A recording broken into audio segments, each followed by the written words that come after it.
जी अच्छा, बच्चे पूछ रहे हैं सब इंस्पेक्टर और एएसआई के बारे में कंप्यूटर का पोर्शन। सर सारा ही आपने, क्योंकि अभी ये तो कांस्टेबल और हाँ जी, के लिए बताया ना, अभी एएसआई और सब इंस्पेक्टर के लिए तो बताएंगे। सब इंस्पेक्टर और एएसआई या असिस्टेंट, इन तीनों का पेपर जो है ना वो ज़्यादातर 80% सेम ही होने वाला है।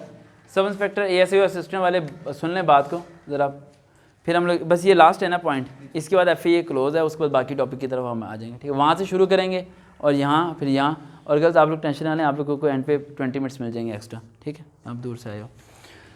तो इन्होंने क्या है, सब इंस्पेक्टर, एएसआई और असिस्टेंट के पॉइंट ऑफ व्यू से थोड़ा बहुत बता दें। उनका होमवर्क देने लगा मैं, जो आप लोगों ने 13 दिसंबर तक कंप्लीट करना है। ये लिखना शुरू करें। पॉइंट नंबर 1, आप लोगों ने इंग्लिश पे फोकस करना है। सब इंस्पेक्टर, एएसआई, असिस्टेंट वाले ने इंग्लिश पे फोकस करना है ज़्यादा, मैथ पे फोकस नहीं करना। इंग्लिश पे जान लगानी है। इंग्लिश पे किस पे जान लगानी है? Correction of sentences. आराम से लिखो, तसल्ली से। करेक्शन ऑफ, क्या कह रहे थे मीडिया वाले? वो कह रहे मैं अभी निकल रहा। बता तो दिया था ना कि अगर आज नहीं तो फिर जनवरी। जी मैंने कहा, तो कह रहे थे आपने अभी बताया तो अभी आ रहा हूँ। हाँ 9 बजे का टाइम था भाई। फौजी बंदे हैं हम लोग भाई, टाइम पे शुरू होते हैं। टाइम की पाबंदी होनी चाहिए, लेकिन हर तरफ हमने देखा है कि ना वक्त की पाबंदी नहीं करते। वो एक्चुअली हर एक की नेचर बनी हुई है कि लेट आना, लेट नहीं होना चाहिए। हो भाई, एक बंदा और रास्ते में है, इसे नहीं रिप्लाई करना भाई। ठीक है, हमने 21 या 22 सीटें फिल की थी, 22 ही थे बंदे। ठीक है, और मेरे ख्याल से वो 22वां ही बंदा है जो रास्ते में थे। अच्छा, इंग्लिश का आप लोगों ने क्या करना है? Correction of the sentences. Correction of sentences में मैंने एक ट्रिक बताया था, किसी को अगर याद हो, कोई वीडियो सुनी हो।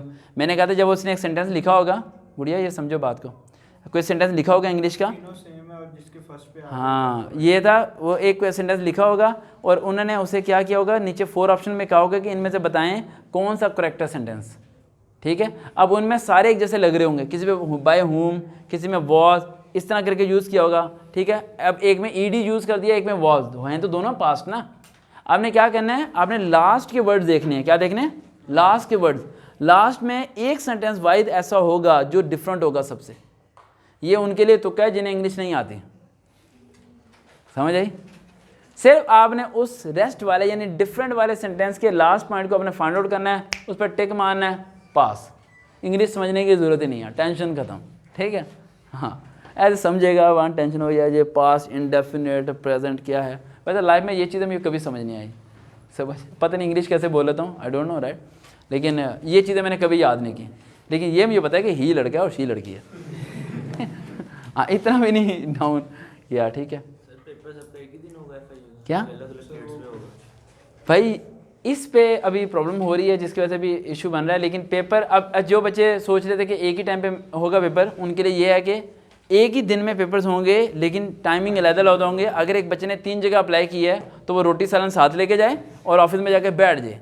पहले वो एक टेस्ट देगा, आधे घंटे की ब्रेक होगी, फिर दूसरा टेस्ट शुरू होगा, फिर आधे घंटे की ब्रेक होगी, फिर तीसरा टेस्ट देगा, शाम को वो घर वापस आएगा। टेस्ट दे दे के उसकी बुरी हालत हो जाएगी, बल्कि शायद आखिरी टेस्ट तो उसे तजर्बा भी हो जाए करना कैसे यार। इतने बड़े तो गेम खेले जी। इसका रिज़ल्ट बहुत जल्दी आएगा, बहुत जल्दी इसका रिज़ल्ट आएगा, अगर सब कुछ वैसा ही हो जैसा मैं सोच रहा हूँ जी। क्या उस टाइम नहीं आएगा? उस टाइम तो आना आए तो कमाल ना। उस टाइम जो पास हो जाए वो 7 लोग के कंप्यूटर ही तोड़ देगा, छोड़ दो मैं हो गया, जान दो सारे साइड पे हो जाओ। नहीं उनके घर आएंगे, बारात लेके पूरा डोल लेके आएंगे, तो जी FIM में कांस्टेबल हो गया, कंधे पे उठाएंगे, आगे पूरी आर्मी चीफ होंगे, सारे लोग होंगे, पीटी परेड करेंगे, बस जी मेहरबानी आज है। ये होगा जो सिलेक्ट है, मैं पूरा गांव आएगा हमारा बात देने, तनख्वाह भी घर ही दे के जाएंगे। कहीं आप क्यों आएंगे दफ्तर भाई? बुलाएंगे बेटा बुलाएंगे, लिस्ट लगेगी प्रॉपर्ली। ठीक है, और उस लिस्ट में नेम्स होंगे सबके। पहले लिस्ट ये लाता पॉइंट हम करेंगे, पहले हम अपने पॉइंट को डिस्कस कर लें, इंग्लिश को ज़रा कवर कर लूँ। फिर ये आपने करेक्शन ऑफ दी सेंटेंसेस उस पर फोकस करना है। उसके बाद आप लोगों के ईडियम्स और सिनोनिम्स, ठीक है, ये आएंगे। ईडियम्स जो कि एक अजीब से अल्फाज लगते हैं, सही बात है। आप लोग सोचते हो कि कैसा टीचर है यार, ये चीज़ें कुछ चीज़ें ना मुझे अजीब लगती हैं, सही बात है। जिस तरह वो मैंने एक बार ही बताया था कि जिसकी लाठी उसकी भैंस, इसकी इंग्लिश क्या है? Might is right. अब तो इसमें भैंस कहाँ पर है? भैंस है यहाँ पर? माइट इज़ राइट में नहीं ना।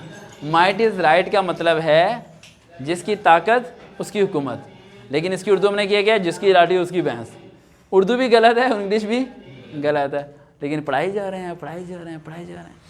ठीक है, वही बात मैंने एक बार मीडिया पे बोली थी कि 7th क्लास तक इंग्लिश की टीचर इंग्लिश उर्दू में पढ़ाती है। 7th क्लास तक इंग्लिश की टीचर इंग्लिश उर्दू में पढ़ाती है और 8th में आके कहती है तुम्हें इंग्लिश नहीं आती, तुम्हें इंग्लिश क्यों नहीं आती हैं? 7 साल हो गए तुम्हें इंग्लिश पढ़ते हो, इंग्लिश क्यों नहीं आती? भाई कभी उसने इंग्लिश सुनी ही नहीं यार। इंग्लिश की टीचर रोज़ाना उर्दू में लेक्चर देती है, समझ आई बात? जब इंग्लिश उसने सुनी ही नहीं, कम्युनिकेशन हुई ही नहीं, उसने कोई बोला ही नहीं, तो कहाँ से आएगी? आसमान से उतरेगी उसके दिमाग में। तो ये आप लोगों ने करना है, सिनोनिम्स इडियम्स कर लेने हैं, correction of the sentences. Synonyms तो बहुत ज़्यादा कहाँ से? नहीं करने नहीं है सिनोनिम्स वगैरह, मैंने ट्रिक्स बताए हुए हैं। आप सिनोनिम्स के याद है मैंने ट्रिक बताया था उसमें? हार्ड है। ये होमवर्क करके आया हुआ है भाई ये बंदा, सही बात है, इसे याद है। हमें इस्लामाबाद में एक बंदा मिला था, वो जिसने कहा था मैंने एफए की सारी वीडियो सुनी है, हमने 3 साल पीछे से नहीं आए थे। फिर उसने कहा सर मैंने सुनी है लेकिन मैंने होमवर्क नहीं किया। फिर वो एक मैंने स्टेटस भी लगाया, वीडियो भी अभी अपलोड होगी, जिसमें वो बैठा हुआ वहाँ सारा होमवर्क कर रहा था। तो बेटा होमवर्क करोगे ना, बड़ा फ़र्क पड़ता है इससे। मैंने सिनोनिम्स के ट्रिक्स बताए हुए हैं, मैंने सारे आपको ऐसे ऐसे रास्ते बताए कि नकम्मा भी अगर वीडियो सुन लेना पास हो जाएगा, फेल नहीं होता बेटा वो। अगर आप कहीं एफए में रुक जाते हो, प्रॉब्लम होती है, तो वो आपके मैट्रिक के नंबर, मैट्रिक के जो नंबर है ना, वहाँ से आपका प्रॉब्लम होगी, चाहे पंजाब पुलिस वाले हो, चाहे पेट्रोलियम वाले हो, जहाँ पर भी हो। इस बारी एग्रीगेट सिस्टम है। हाँ जी, तो मेन चीज़ वहीं पे आके फंस जाएंगे जी। नंबर अच्छे होने चाहिए, 60 से तो ऊपर ही हो ना। मैट्रिक के सबके लगते हैं, मैट्रिक इंटर ग्रेजुएशन जो जिस पोस्ट का है उसके परसेंटेज डिवाइड करके ना एग्रीगेट बनता है।